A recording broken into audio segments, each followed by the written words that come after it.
अपनी पढ़ाई को आगे बढ़ाते हुए हम बढ़ते हैं बीटा तथा गामा फलन। बीटा तथा गामा फलन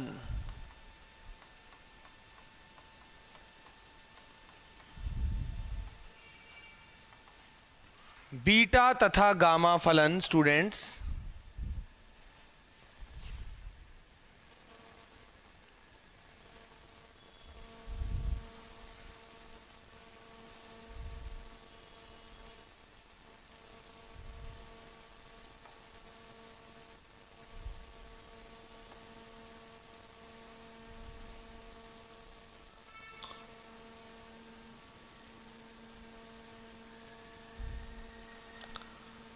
डेफिनेशन देखें।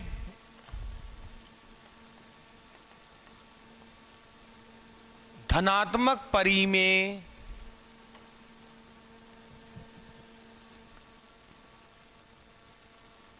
धनात्मक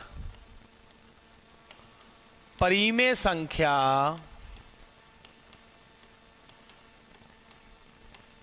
n, धनात्मक परिमेय संख्या n के लिए अनंत समाकल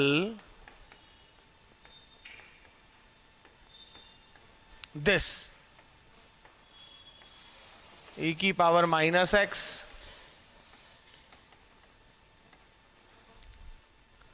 को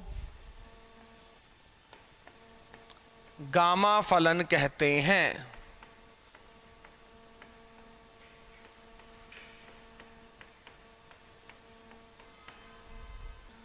धनात्मक परिमेय संख्या n ग्रेटर देन 0 के लिए अनंत समाकल 0 से इंफिनिटी e की पावर माइनस x, यानी ये जो स्टूडेंट इनफाइनाइट इंटेग्रल है, ये जो इनफाइनाइट इंटेग्रल हमारे पास है e की पावर 0 टू इंफिनिटी e की power minus x into x की पावर n माइनस 1, इस इनफाइनाइट इंटेग्रल को हम गामा फलन कहते हैं। ये एक इम्प्रॉपर इंटेग्रल है, आप देख रहे हो। इम्प्रॉपर क्या होता है, या तो लिमिट जो है इन दोनों लिमिट में से एक आदि कम से कम एक इन्फिनिटी हो। अगर ये दोनों के दोनों सीमित हैं तो इस अंतराल के अंतर्गत कम से कम एक बिंदु ऐसा हो जो फलन को अपरिबद्ध बना दे, या ये दोनों बातें हो, तब ये समाकल क्या हो जाता है, इम्प्रॉपर। अदरवाइज वो प्रॉपर यानी उचित ही रहता है। तो अब हमारे पास ये जो चैप्टर है ये इम्प्रॉपर इंटेग्रल का ही चैप्टर है। तो हम क्या कह रहे हैं, the positive rational number n, for positive rational number n, for positive rational number n, the infinite integral this is called gamma function. The infinite integral this is gamma function.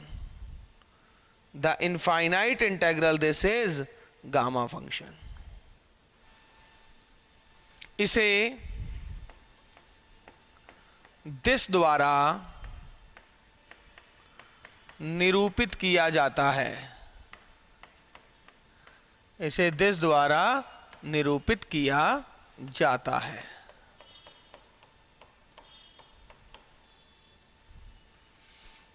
अब तो अगले पेज में ही white हो सकता है क्योंकि यहां तो वाइट लिख चुका हूं। इसे दिस द्वारा निरूपित किया जाता है विद्यार्थियों, अर्थात गामा n बराबर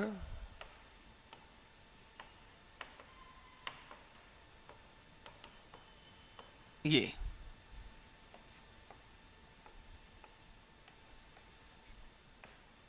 जो इनफाइनाइट इंटेग्रल है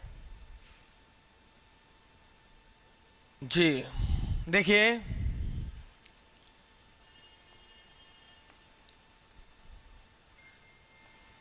zero to infinity e raise to power minus x into x raise to power n minus 1 dx।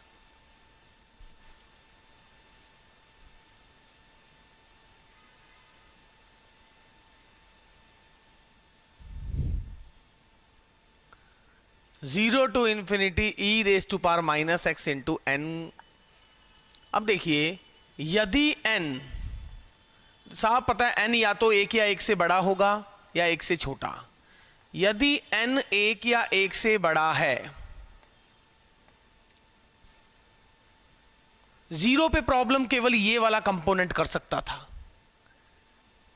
जैसे ही n एक से छोटा होता ये नीचे आ जाता, बट n अगर एक या एक से बड़ा है, ना इस फंक्शन को जीरो पे प्रॉब्लम करना है ना इसको जीरो पे प्रॉब्लम करना है, तो ये क्लियरली कॉन्टिन्यूअस होगा। तब then this is continuous at x equal to 0, x बराबर 0 पर संतत होगा।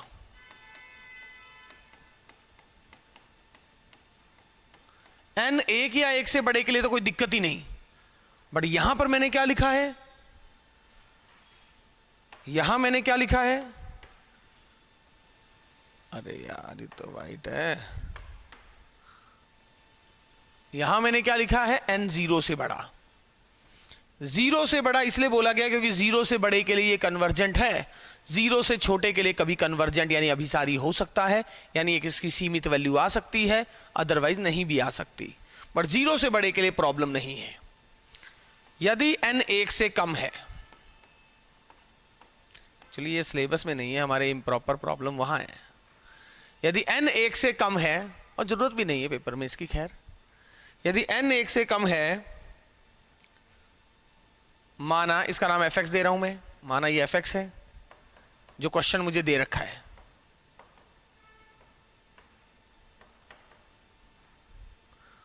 माना ये fx है, gx इसका नाम दे दिया मैंने,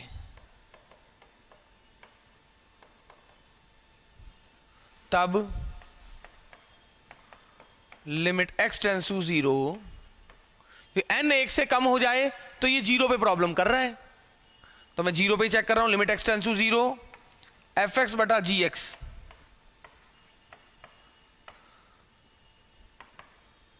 लिमिट x टेंड्स टू 0 जो कि 0 नहीं है और फाइनाइट भी है, तो fx और gx साथ साथ अभिसारी या अपसारी होंगे, जैसा आप सीरीज में भी समेशन में भी पढ़ते हो, मैंने तभी कहा ये अपने सिलेबस में नहीं है, तो साथ साथ होंगे। तो इसका मतलब क्या हुआ, देयरफॉर या ऑल्सो, जब साथ साथ होंगे तो 0 से कुछ भी 1, मैंने इसको ब्रेक कर दिया, 0 से 1 तक और 1 से इन्फिनिटी तक, ये केवल और केवल एक तो 0 पे प्रॉब्लम कर रहा है और इन्फिनिटी पे प्रॉब्लम कर सकता है। वैसे इन्फिनिटी पे तो कर ही नहीं रहा, क्योंकि अगर आप लिमिट लगा दो इन्फिनिटी पे, दिखने में इन्फिनिटी पे प्रॉब्लम दिख रही है कि जैसे जैसे x इन्फिनिटी पे जाएगा ये इन्फिनिटी पे जाएगा, बट आप समझिए कि ऊपर बहुपद है और नीचे एक्सपोनेंशियल फंक्शन है, तो ये तो वैसे ही नीचे इन्फिनिटी बन रहा है, आंसर 0 आ रहा है, इन्फिनिटी पे तो दिक्कत ही नहीं, दिक्कत केवल 0 पे थी जब n 1 से कम हो जाएगा, 1 से बड़े के लिए तो दिक्कत ही नहीं है। तो प्रॉब्लमेटिक पॉइंट कौन सा हो गया, केवल 0 हो गया। तो मैंने कहा ये तो इसको मैंने 2 पार्ट्स में ब्रेक कर दिया, 0 से 1 और 1 से इन्फिनिटी। 1 से इन्फिनिटी में इसको कोई समस्या नहीं है, इसको समस्या 0 पे हो सकती है, मगर जब n 1 से कम हो, समझिए n 1 से कम होते ही ये नीचे आ गया, तब 0 हमारे लिए प्रॉब्लम करता हुआ दिख रहा है, तो उस पर ही चर्चा कर रहा हूं। तो देखिए 0 to 1 gx क्या है, और अभी मैंने कहा था dx अपॉन x की पावर x माइनस ए, ये वाला x माइनस ए की पावर n, तो ये क्या है x माइनस 0 की पावर n, अभी सारी होगा यदि ये पावर 1 से कम हो जाए, यानी n 0 से बड़ा हो जाए। तो आप समझिए कि अगर n 1 से बड़ा हुआ तब तो अभिसारी है ही, बट अगर n 1 से कम हुआ तो अभिसारी तभी होगा जब n 0 से बड़ा होगा, तभी यहां पर हमें n 0 से बड़े के लिए गामा फंक्शन परिभाषित होता है। इन्फिनिटी पे तो कोई समस्या कर ही नहीं रहा है, इन्फिनिटी में मेरे लिए कोई इशू नहीं है, तो इसीलिए ये कराना मेरे लिए कोई आवश्यक नहीं था, बट फिर भी मैंने आपको बोल के दिखा दिया कि ये क्या है, कि आखिरकार ये क्यों लिखा हुआ था कि n greater than 0। n greater than 0 लिखने के पीछे वजह क्या थी, ऐसा थोड़ी ना कि उसके मार्कर में इंक ज़्यादा थी और उसने कहा चलो यार लिख देते हैं।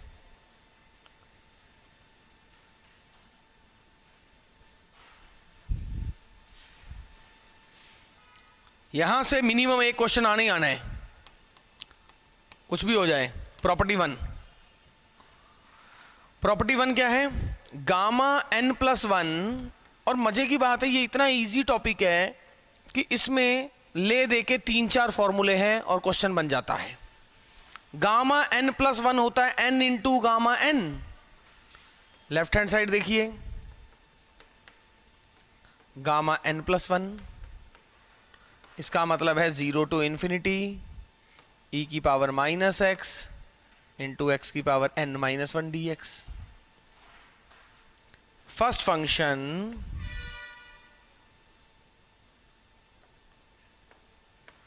इंटीग्रेशन ऑफ सेकेंड, अच्छा इसका तो वैसे डायरेक्ट भी पता था, माइनस पहले का डेरिवेटिव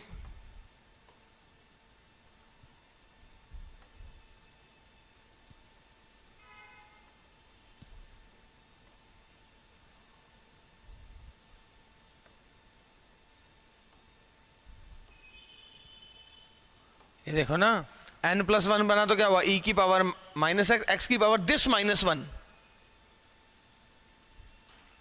तो क्या बना, first function integration of second minus पहले का डेरिवेटिव सेकंड की इंटीग्रेशन का होल इंटीग्रेशन।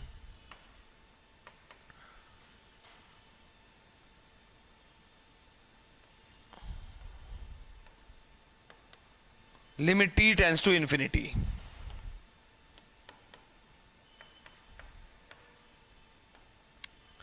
लिमिट क्या हो गई मेरी, 0 से इंफिनिटी थी, इसको मैंने लिख दिया 0 से t और t tends to infinity.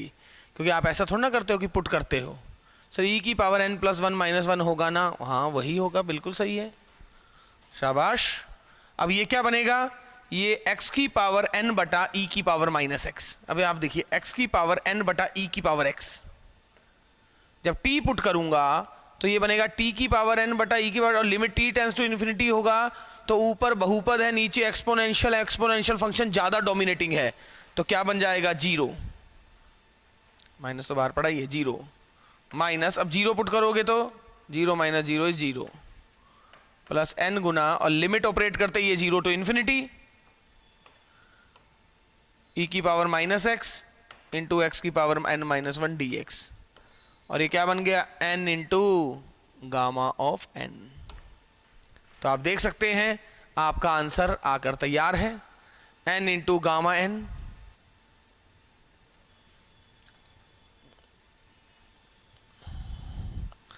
Gamma n into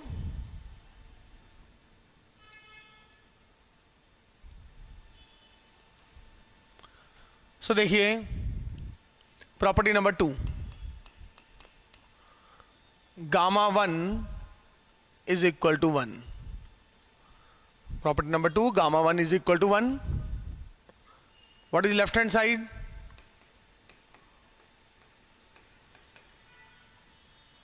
zero to infinity e raise to power minus x, x raise to power n minus one.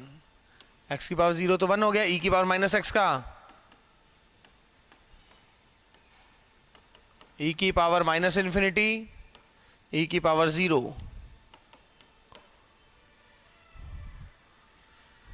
सो लीजिए,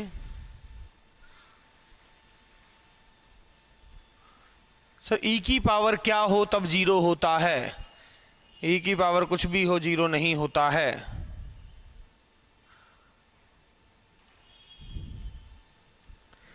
e की पावर जैसे जैसे x माइनस इंफिनिटी पे जाएगा ये 0 की तरफ जाएगा, पहुंचेगा नहीं। बट आप मुझे लिमिट लगाने से मना कर रहे हो, इसलिए मैंने ऐसा लिख रहा हूं। आप मुझे कह रहे हो कि पुट कर दो लिमिट, कोई फर्क नहीं पड़ता, ऐसे कर लेना, छोड़ो। गामा n क्या होता है, n माइनस वन फैक्टोरियल, अगर n नेचुरल नंबर है तो, नेचुरल नंबर है तो एक कम फैक्टोरियल हो जाता है। प्रॉपर्टी है नेचुरल नंबर है तो एक कम फैक्टोरियल हो जाता है, आप देख सकते हो। गामा n का मतलब एक कम इंटू उतना ही गामा,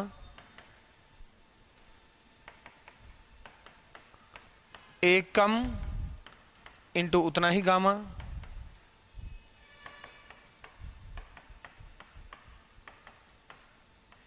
एक कम इंटू उतना ही गामा,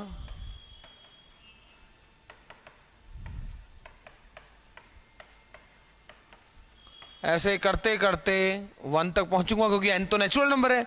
जब एक एक नेचुरल नंबर कम करता जाऊंगा तो कभी ना कभी 1 पे पहुंचूंगा, एंड गामा 1 इज अगेन 1। तो 1 से लेके n-1 तक का मल्टीप्लाई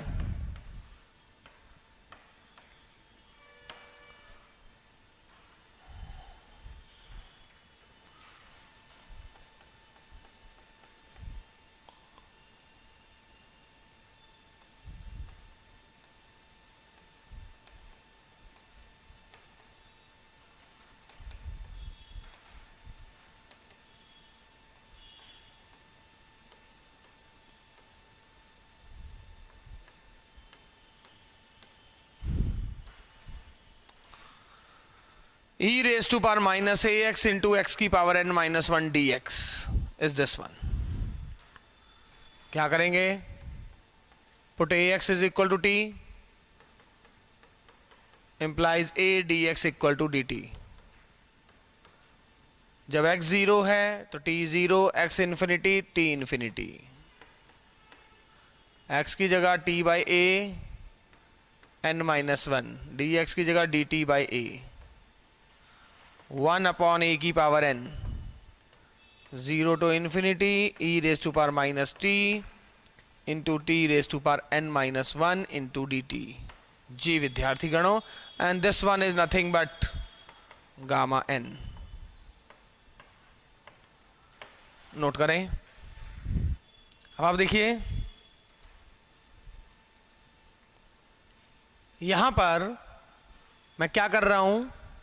देखो, अगर ये कन्वर्जेंट है, ये गामा n है, ये कन्वर्जेंट है, और कोई अगर ये इंटेग्रल कन्वर्जेंट है, इसका मतलब है इस इंटेग्रल की वैल्यू एक फाइनाइट नंबर होगी, और एक फाइनाइट क्वांटिटी को मैं किसी बाउंडेड फंक्शन के साथ मल्टीप्लाई कर दूं तब भी वो बाउंडेड ही रहे, तब भी वो फाइनाइट ही रहेगी।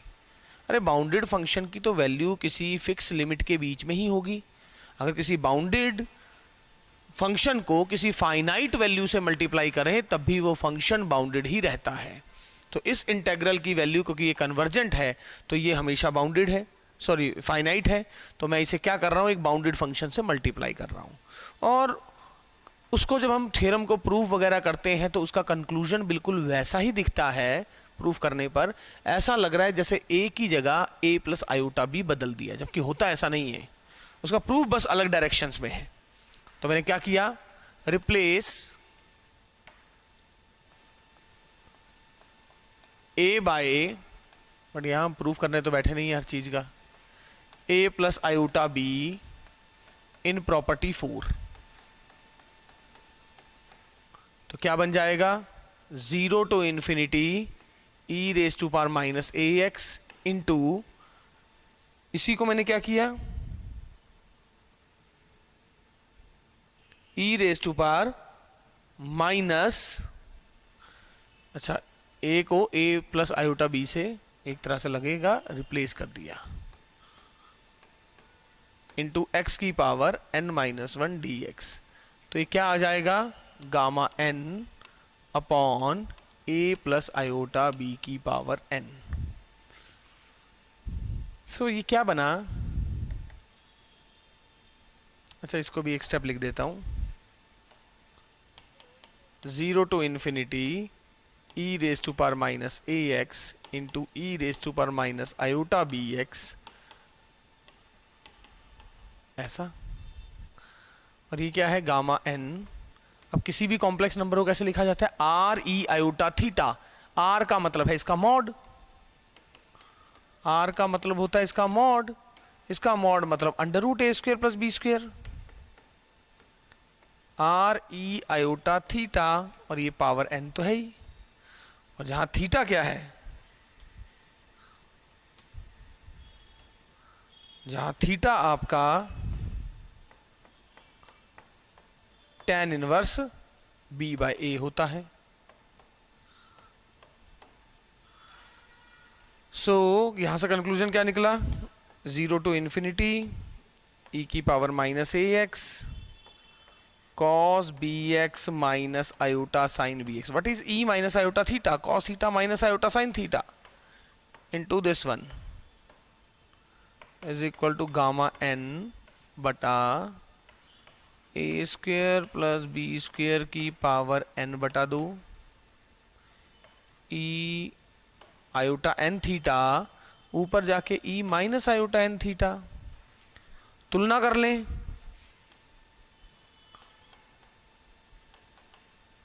तो क्या होगा, रियल पार्ट को रियल पार्ट से तुलना करें, e की power minus a x into cos b x into x की power n minus one d x.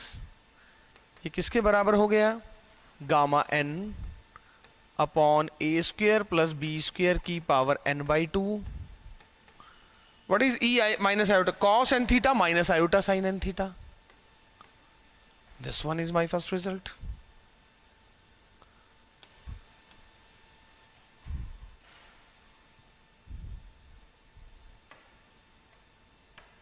और अगर यही मैं इमेजिनरी पार्ट की तुलना करूं, e की power minus a x into sine b x minus iota का कंपैरिजन किया,